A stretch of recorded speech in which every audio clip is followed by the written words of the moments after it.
See, all the results in your life are coming from your rituals. They start with a standard and then have rituals that follow it up. Like, for example, if you are where you want to be physically, you have very different rituals than if you're not where you want to be physically. If you're overweight, you and I both know you got a different ritual than if you're physically fit. Completely different. You get up in the morning, what's the first thing you do if you're fit? Your shoes are there, you roll over, doesn't matter how you feel, you put on your shoes, you lace them, you start walking, or whatever that ritual is. If you're overweight, you roll over and you have a very different ritual. You might roll over several times to turn the alarm clock off. You go in and get your mocha, smocha, whatever, special coffee. You stop by at Starbucks, whatever the case may be. You have your nice sugar muffin. It's supposed to be really nice for you. Whatever you do, it's a different ritual. If you have a great, passionate relationship, you have very different rituals in how you come home than if you have a lousy relationship. When you come home and the first thing you do is you're tweeting somebody or you're emailing or flipping on the news or you don't even come home. What are the rituals? Whenever I study people that are successful, what I look for is what's the standard they hold themselves to? And then what are all those little rituals that add up? Because think about it. Success and failure are not giant events. They don't just show up. You don't just suddenly become successful or suddenly have this cataclysmic event that makes you fail. It may look that way, but failure comes from all the little things. It's failure to make the call. It's failure to check the books. It's failure to say, I'm sorry. It's failure to push yourself to do things physically that you don't want to do. And all those little failures day after day come together until one day some cataclysmic event happens and you blame that. That event happened because you missed all the little stuff. Do you agree with me? And I hope that you won't settle. Don't settle for less than you can do or be or share or give. And then make your life a masterpiece. It doesn't matter COVID, it doesn't matter political unrest, it doesn't matter racial unrest. Every human problem, humans created and humans can solve. And I think that's not being optimistic. It's just looking at how humans have functioned for history. And you got to remember who you are. Like Siri said, it's like, you're not a statistic. You look around, of course, most people aren't happy. Most people are not physically fit. Most people don't have a great relationship. Most people are not doing well financially, but a few are. And my life's focus is understanding the few who do and figuring out what they do differently and getting us to do the same. And that's what this week's been about. That's what our seminar is about. I just want to thank you for inviting me into your home, letting me share this time with you. And KK is going to finish up with a couple of these important announcements. And again, if you want to come to the event, we're now 85% sold out. We'd love to have you. But whatever happens, don't settle. And how does the guy win by 1/100th of a second? Do you think that was some massive skill that got him over the top? Or was it a standard that says, this is who I am? I am the champion. And no one is taking this from me. And somehow in those final milliseconds, 100th of a second, he pushed himself just beyond his competitor. But you know about Michael Phelps? What allowed him to be able to push beyond that moment is his rituals. Go study the guy. Most people who swim have these unbelievable workouts. He does 2 and 3 of those workout sessions a day. All the other swimmers in the beginning thought he was insane. You're going to overtrain, you can't do that, it's not physically possible. But he had a standard and the rituals to back it up. So here's my final message to you, because I've gotten carried away. I thought I was going to send you like a 5-minute message, but as you can see, there's no script here. It's just me going a little crazy with you. But I want to really see you get what you want this year. Don't let this year be like last. And if last year was great, still don't let it be that way. Raise the standard. If your life is perfect and extraordinary, you darn well know you're not going to be happy unless you keep making it better. That's what makes us feel alive. It's not what we get that make us happy. It's who we become and what we're able to give because we become more. That sense of contribution is what creates the deepest meaning. So here's my assignment for you, if you want one.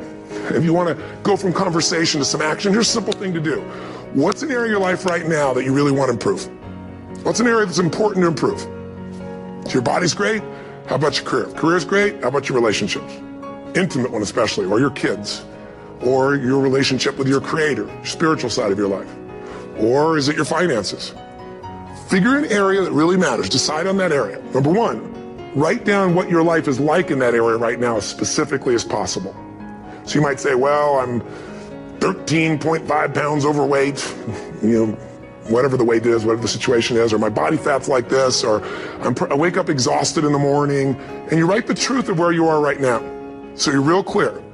Or I'm not in a relationship. I say I want a relationship, but I'm not in one, and I don't seem to find them. All the good ones seem to be gone is my belief. And I really do want one, but I don't have it. Whatever your definition. Or I'm in a relationship, and God, I wish I wasn't in a relationship. I'm planning my escape, wherever you are. Or I have a wonderful relationship. We love each other, but there just isn't enough passion. Just write the truth of where you are. The area you want to change, but write how it is. So meditation is a tool. Everything done all week for increasing your energy by movement is a tool. Changing your biochemistry by cleansing the body, but not doing it in a harsh way. Many people go on cleanses and they're exhausted. What I wanted him to do is give you a few things that make a difference. And I just got to tell you, if you haven't had a metals test, the next time you get a blood test, please get a metals test. I found myself a few years ago, I went through this situation with my shoulder, but I was also wondering, what's going on? I'm feeling more exhausted now. I was doing 2019, not last year because they shut down the world, but 2019, I went to 118 cities. I went to 16 countries, and that's been my typical schedule. Every 3 days, I was on a plane, a train, a helicopter, on stage somewhere. But I was I know I'm exhausted, but that's natural, but it felt more.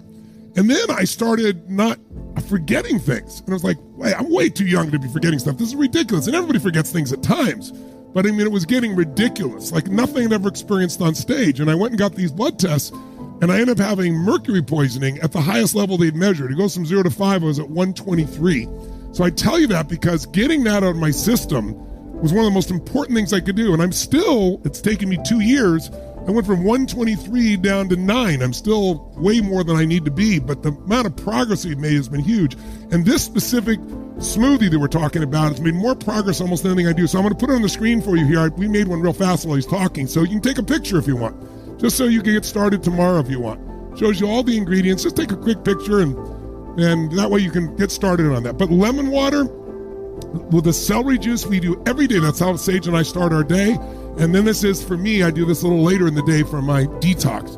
Been unbelievable, the change in energy. And what he said also, what Anthony said about this idea that people just start accepting that we all are supposed to have these issues once they turn 30 or 35 these days.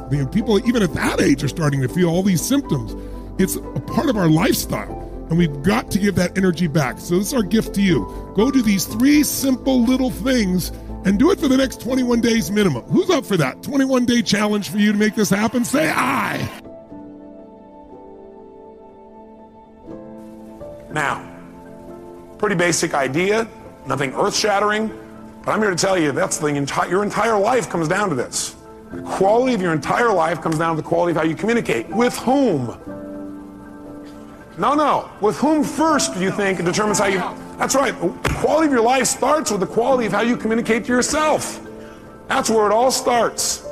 How you feel is not based on the environment. Is it based, how you feel? Is that determined based on, whether or not you have lots of money? Yes or no? I get a little mixed reaction on that one. They go, well, no, it's not. No, absolutely not. No. How's that for incongruent communication from a lot of you, right? Okay, some of you have a little mixed feelings about this, don't you? Let me ask you a question. How many of you know somebody who has tons of money and is still not happy? Interesting. How many of you know somebody who doesn't have any money at all but seems to be very happy? So does money determine your happiness, yes or no? How many know if you had lots of money, though, you'd be happy, you're different? Okay. If I had your money, I'd be happy, no problem. Give me your money and we'll try, okay? People say money can't buy happiness, don't know where to shop. Now, see, that's not going to do it, is it? It's not the money, it's how you communicate to yourself about money, your lack of it, or the abundance you think you have. By the way, can people have an abundance but communicate to themselves that they're still in scarcity, yes or no? Absolutely. So money doesn't do it. Is how you feel determined by whether or not the weather is good? Yes. Oh, really? Are there people in freezing weather who are very happy, yes or no? Are there people in hot weather that are very happy, yes or no? Are there people that are in either one of those weathers in the opposite degree that have opposite feelings? Has that transferred you out yet? Yes. See, the weather doesn't determine it. Is it, whether you're happy or not, determined by whether or not other people say they love you? You go, yes, but you shouldn't. So you sit there and should all over yourself, huh? Okay. You're right, it probably shouldn't, but a lot of us connect that real directly. But I got a question for you. Somebody comes up to you and they tell you, I love you. Or they come up and they hug you, or they look at you that certain special way.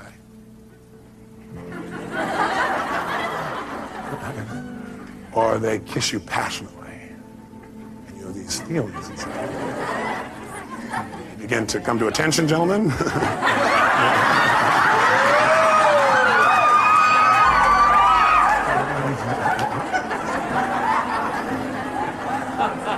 Now, when all that stuff happens,